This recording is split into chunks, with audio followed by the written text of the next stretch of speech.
निकल आया, उसके भीतर खोल में खोल, उसके भीतर तीसरा रंग निकल आया।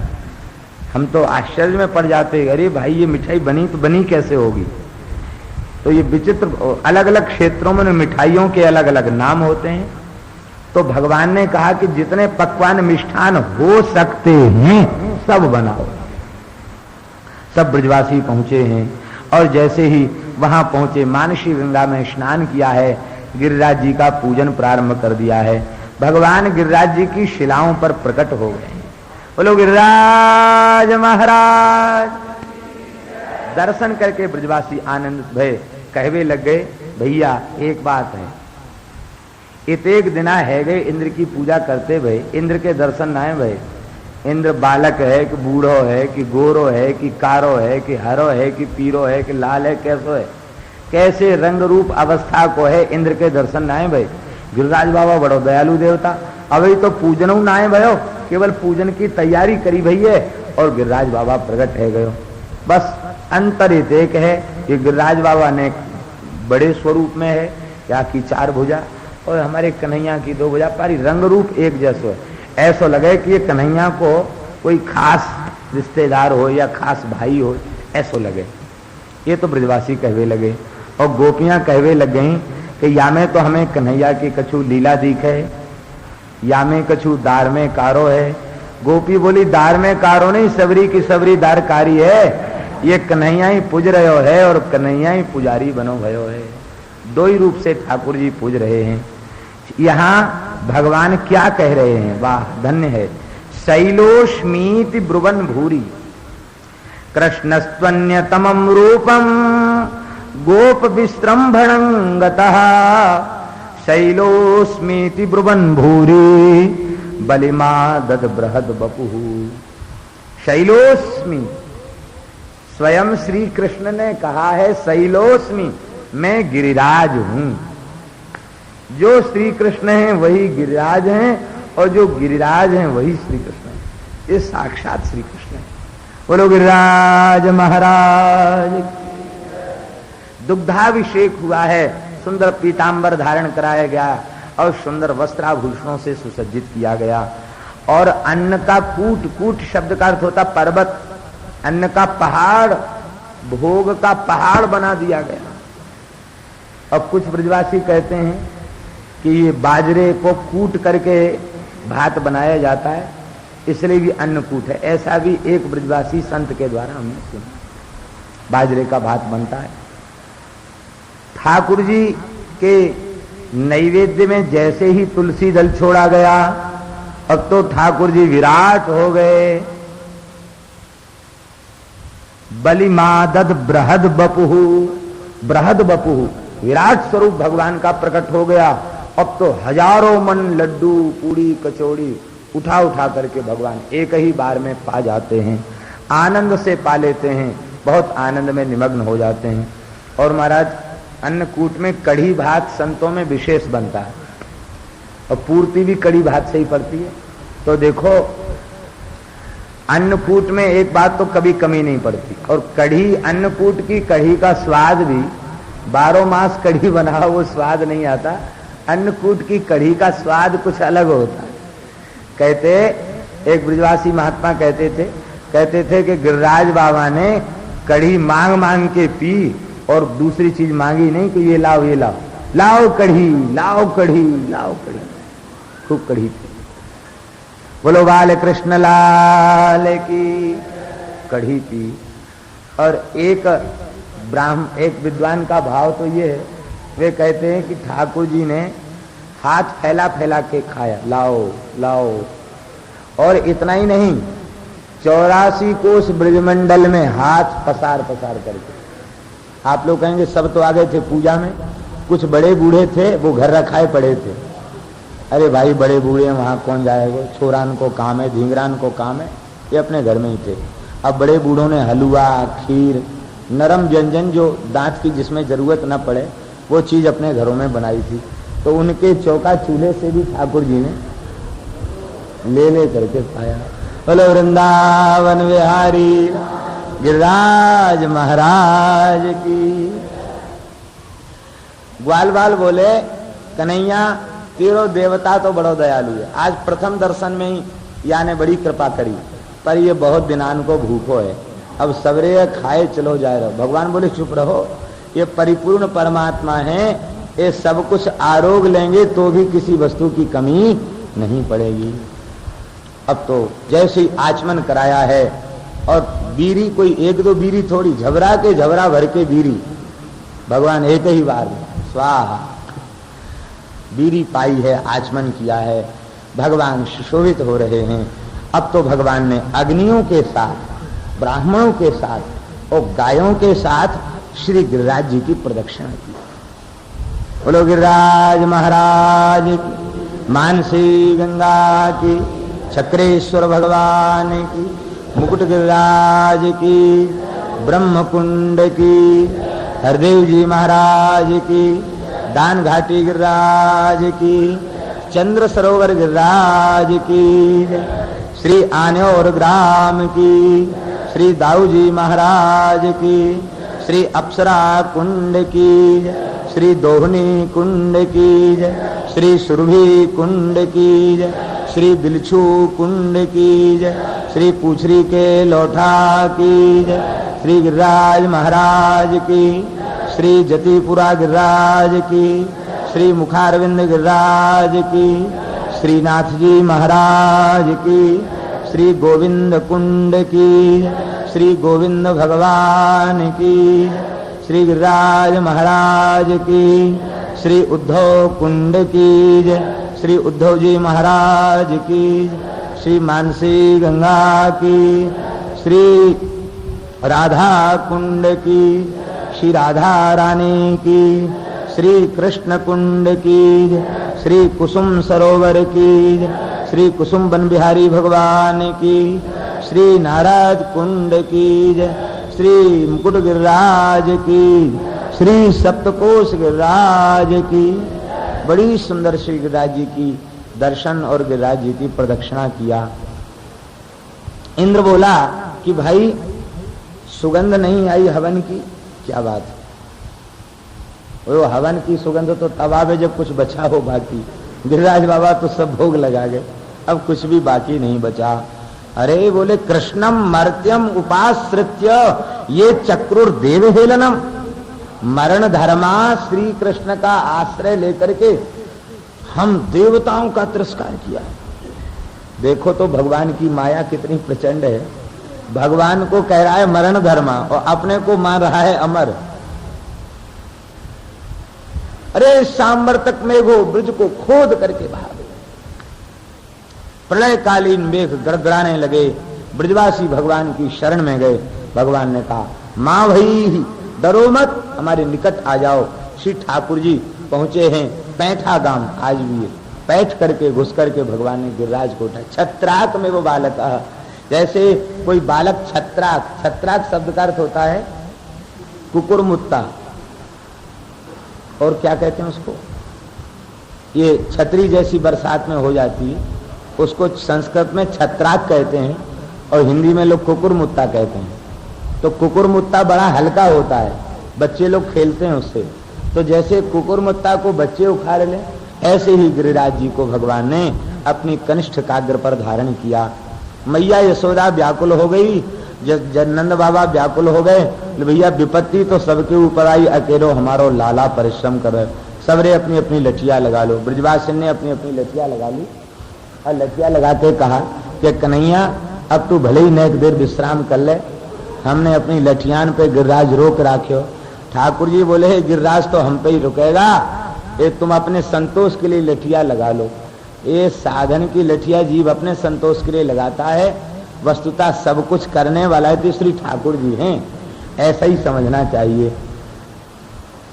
एक और बड़ी रसमयी कथा संत सुनाते हैं, कहते हैं कि शांडिल्य ऋषि के चरणों में प्रणाम करके नंद बाबा ने कहा कि ऐसा कोई उपाय बताओ कि कन्हैया में बल की कमी न पड़े। बोले उपाय तो है, कर सको तो अवश्य करूंगा। बोले ये श्री कृष्ण की आह्लादनी शक्ति श्री राधा है, सिंहासन पर श्री जी को विराजमान कर दो और विधिवत पूजन करो, और ये अष्ट सखियों के साथ श्री जी लाल जी के सामने विराजमान हो जाए, बस शक्ति की कमी नहीं पड़ेगी। बस जैसे श्री जी को विराजमान किया है, 7 दिन 7 रात्रि तक श्री जी ने ठाकुर जी का दर्शन किया, ठाकुर जी ने श्री जी का दर्शन किया, और भगवान को पता ही नहीं चला 7 दिन कैसे बीत गए। इंद्र वर्षा कर रहा था, चक्र सुदर्शन उसको ऊपर भेज रहा था, नीचे बूंद भी नहीं गिरी। और इसके बाद भगवान ने, इंद्र थक गया, मेघ थक गए, इंद्र का नगाड़ा फूट गया, कुछ नहीं बचा इंद्र के पास, हतप्रभ हो गया इंद्र, हार गया, पराजित हो गया इंद्र, वर्षा बंद हो गई, आकाश खुल गया। भगवान ने गिरिराज जी को पुनः विराजमान कर दिया, और विराजमान करने के बाद अब तो गोपियों में आनंद बढ़ गया। गोपियों ने भगवान की भुजाओं का पूजन किया। भगवान भुजाओं को दधी, दूर्वा, अक्षत, रोली, चंदन, कुमकुम, उससे भुजाओं का पूजन करने लगे। भगवान भुजाओं को देख रहे थे, बड़ी अच्छी लग रही थी चंदन चर्चित भुजाएं। गोपियां बोली, सरकार, लाल जी, आप किसी का अभिमान सहन नहीं करते हो, आपका अभिमान हमें भी सहन नहीं होता है। क्या देख रहे हो भुजाओं की तरफ? ये भुजाओं में शक्ति कहां से आई? ये तुम्हारी शक्ति नहीं है। हमारे घर में माखन लूट लूट के नहीं खाया होता तो इतनी ताकत थोड़ी आ जाती जो गिरिराज उठा लेते। ये तो हमारे माखन की ताकत थी। दूसरी गोपी बोली, माखन की ताकत नहीं, ये तो हमारे ग्वाल वालों ने लठिया लगा ली इसलिए गिरिराज उठा लिया।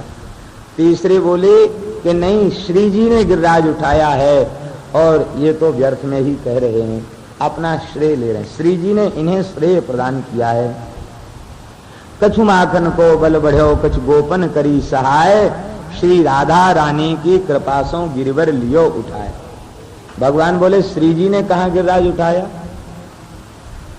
भाव देते हैं संत कि हे श्याम सुंदर, आपके श्रीअंग में जो वामांग है वो किशोरी जी का है।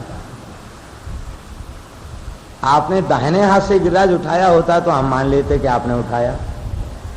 सबरा जोर तो किशोरी जी के ऊपर दे दिया और यश आपको मिल गया। ये श्री किशोरी जी का अद्भुत स्वभाव है, वे सदा अपने प्रियतम की कीर्ति की वृद्धि करती हैं।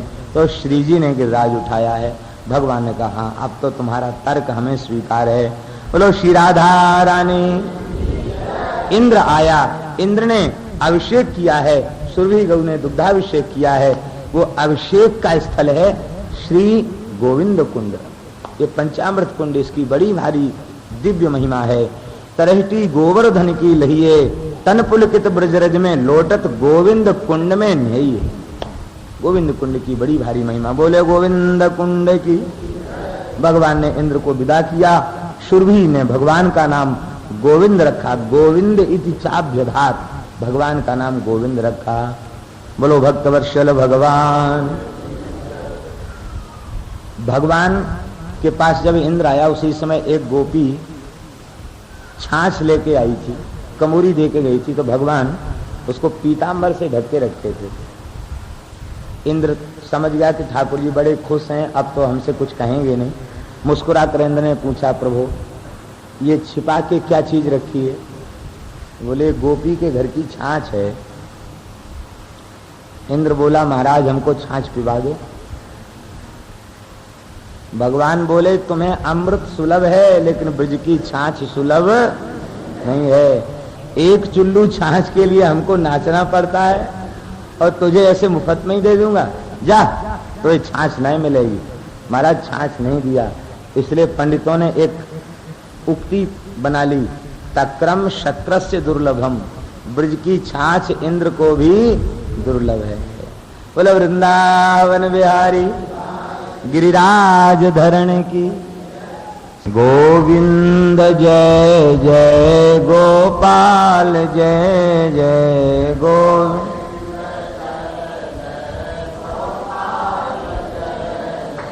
राधा रमण हरि गोविंद जय जय राधा।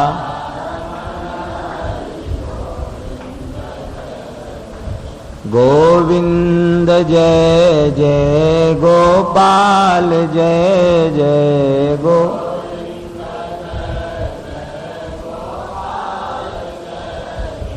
राधा रमण हरि गोविंद जय जय। राधा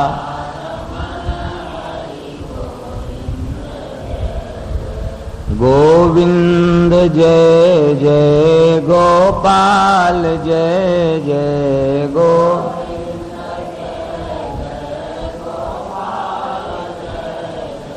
राधा रमण हरि गोविंद जय जय।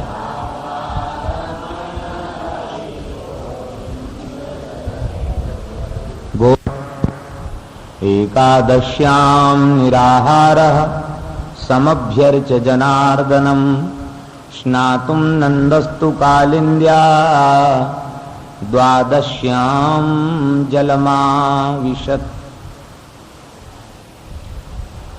कार्तिक शुक्ल पक्ष की एकादशी तिथि का व्रत बाबा ने किया।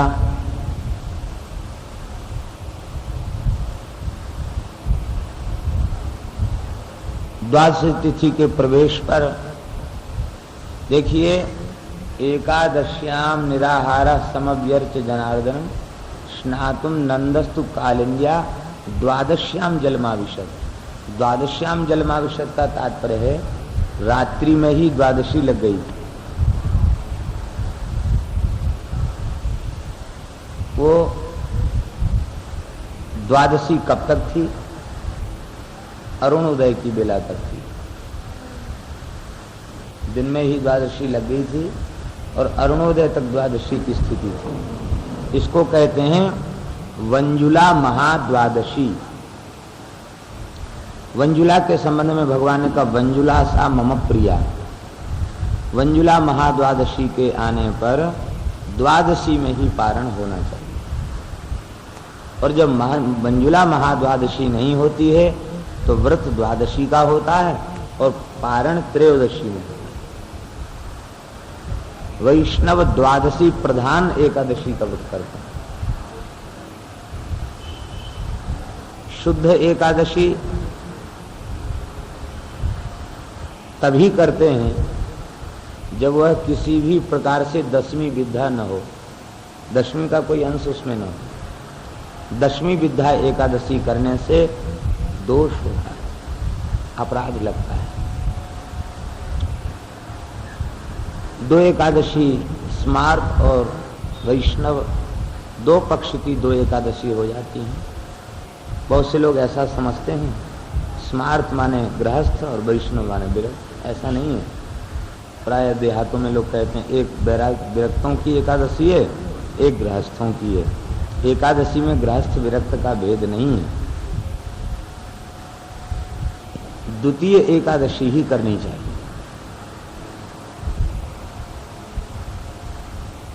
श्री सुखदेव जी अम्बरीश के चरित्र में लिखते हैं दधारत द्वादशी व्रतम। एकादशी व्रतम दधार ये नहीं लिखते हैं, द्वादशी व्रतम दधार। द्वादशी व्रत किया। द्वादशी भगवान विष्णु की तिथि, श्री हरि की तिथि, वैष्णव वासर है। एकादशी भगवान शंकर की तिथि और द्वादशी भगवान विष्णु की। इसलिए द्वादशी का समावेश जिसमें हो गया हो, द्वादशी की छाया जिसमें पड़ गई हो, उस एकादशी को वैष्णव करते हैं। वैष्णव ग्रंथों में वैष्णवों की विविध निष्ठाओं का वर्णन है। उन विविध निष्ठाओं में 3 निष्ठाएं प्रधान हैं। ये 3 प्रकार की निष्ठाएं प्रत्येक वैष्णव में होनी ही चाहिए। पहली निष्ठा है नाम निष्ठा, दूसरी निष्ठा है तुलसी निष्ठा और तीसरी निष्ठा है एकादशी निष्ठा। ये 3 निष्ठाएं वैष्णव की चाहिए। बहुत से वैष्णव वे एकादशी में निष्ठा नहीं रखते, लेकिन उनकी प्रसाद में निष्ठा होती। तो प्रसाद में जिनकी परिपूर्ण निष्ठा है उन्हें एकादशी के त्याग का दोष नहीं। परिपूर्ण निष्ठा जिनकी प्रसाद में है उनको एकादशी के त्याग में दोष नहीं।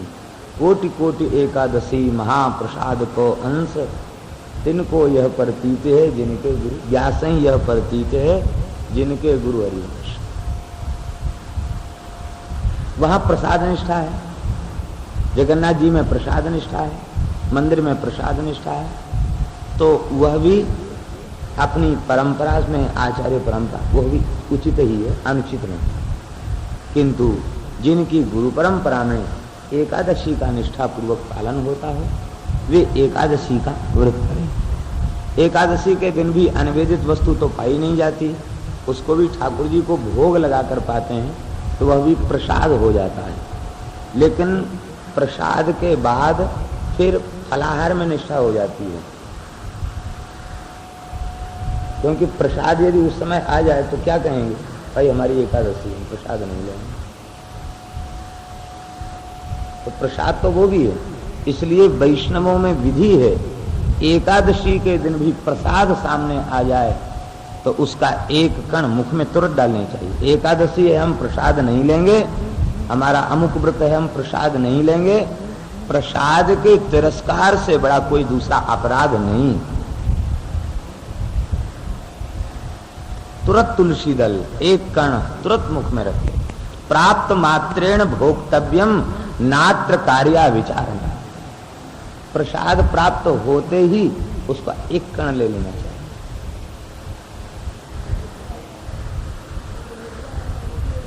क्या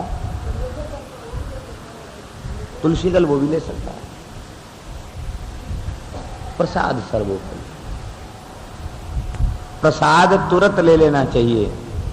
कई बार प्रसाद हम कहीं से प्राप्त होता है, हम उसका एक कण नहीं ले पाते हैं, तो हजार विघ्न ऐसे आ जाते हैं कि प्रसाद से हम वंचित होते हैं। मथुरा में द्वारकाधीश का एक बार प्रसाद मिला, उसको साफी में बांध लिया, बढ़िया से गांठ लगा के बांधा, और रंग जी के बगीचे में यज्ञ हो रहा था।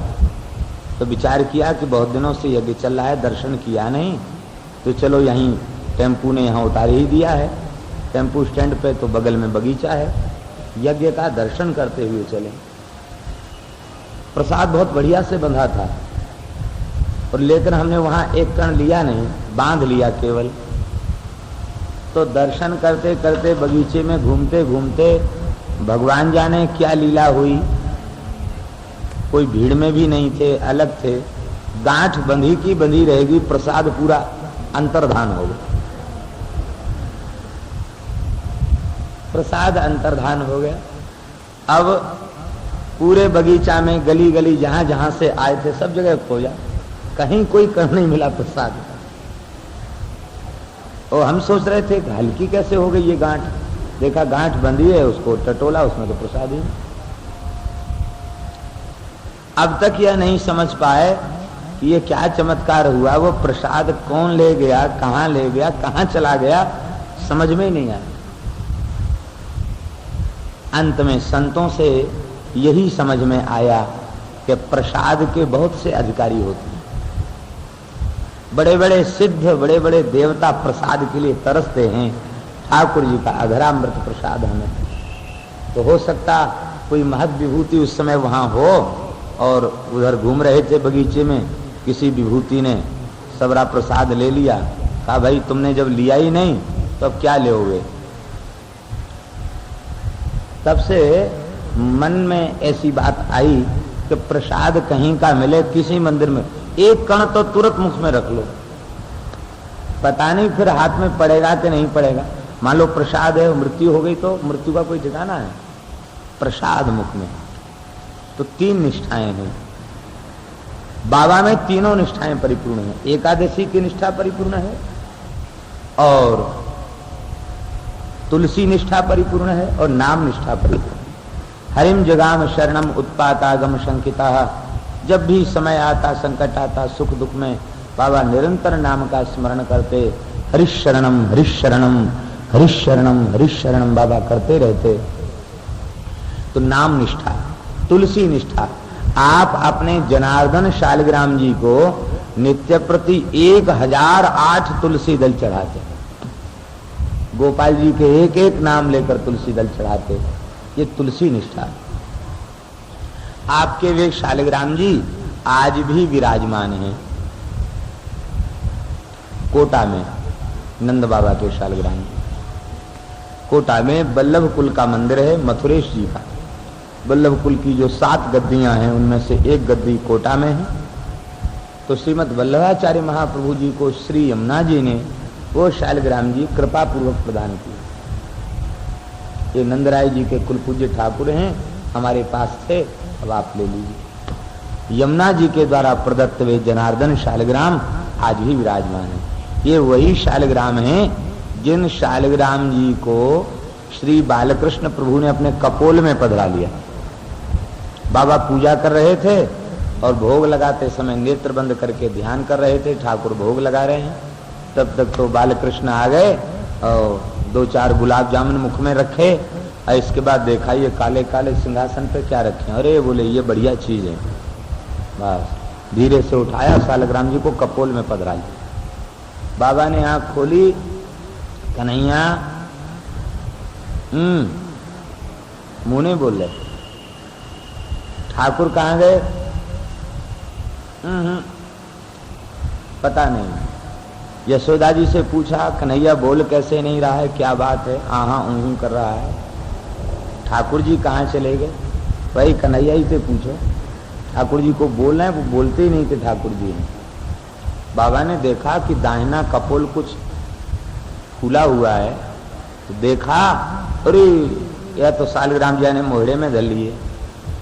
बड़े प्रेम से लाला ने मोड़ो खोलियो, उंगरिया भीतर से डाल के शालिग्राम जी को निकाला, पंचामृत स्नान करे। हे नारायण भगवान, एक कन्हैया बड़ो चंचल है, या की बुद्धि को शुद्ध करियो, ये बालक है, या के अपराध पे ध्यान मत दीजो, या के अपराध पे दी चंचल प्रकृति पर।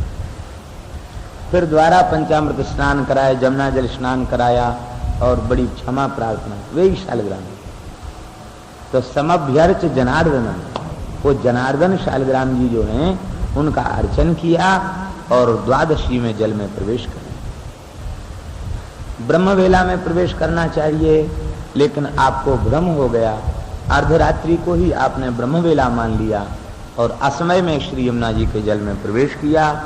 वरुण के दूत बाबा को पकड़ करके वरुण लोक ले गए।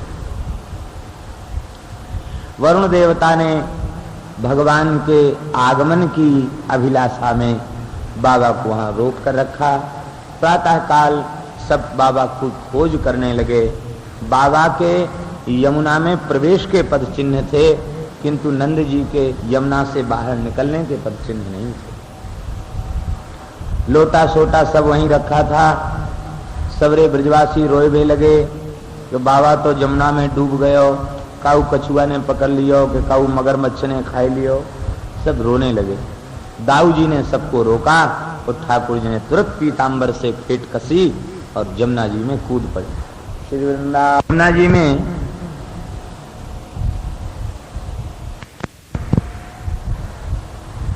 ने श्री यमुना जी के जल में प्रवेश किया और प्रवेश करके सीधे वरुण लोक पहुंचे।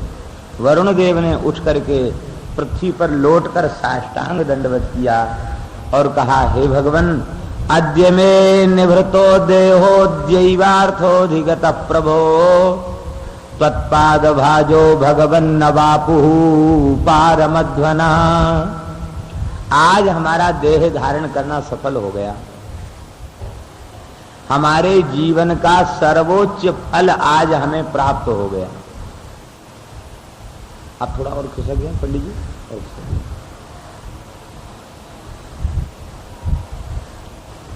जीवन का सर्वोच्च फल हमें प्राप्त हो गया, जो आपके श्री युगल चरण कमलों का आज हमें दर्शन हो गया। देखिए, समझने की बात यह है कि वरुण भगवान की विभूति है। वरुण जो है वो भगवान की विभूति है, भगवान के ही स्वरूप हैं। उनका शरीर अस्थि चर्म मांस का शरीर नहीं है, भावमय दिव्य देह है वरुण का। देवताओं का भावमय देव होता है। और वे वरुण जी महाराज कह रहे हैं कि हमारा शरीर धारण करना सफल हो गया, हमें अपने जीवन का सर्वोच्च लाभ मिल गया, जो आपका दर्शन हो गया। इसका तात्पर्य है कि देवताओं के देह की कृतार्थता भी श्री कृष्ण दर्शन में है। जब देवता भी भगवान का दर्शन करके अपने को कृतार्थ मानते हैं तो मनुष्य का तो परम कर्तव्य है भगवत साक्षात्कार की इच्छा चित्त में होना। भगवत साक्षात्कार की इच्छा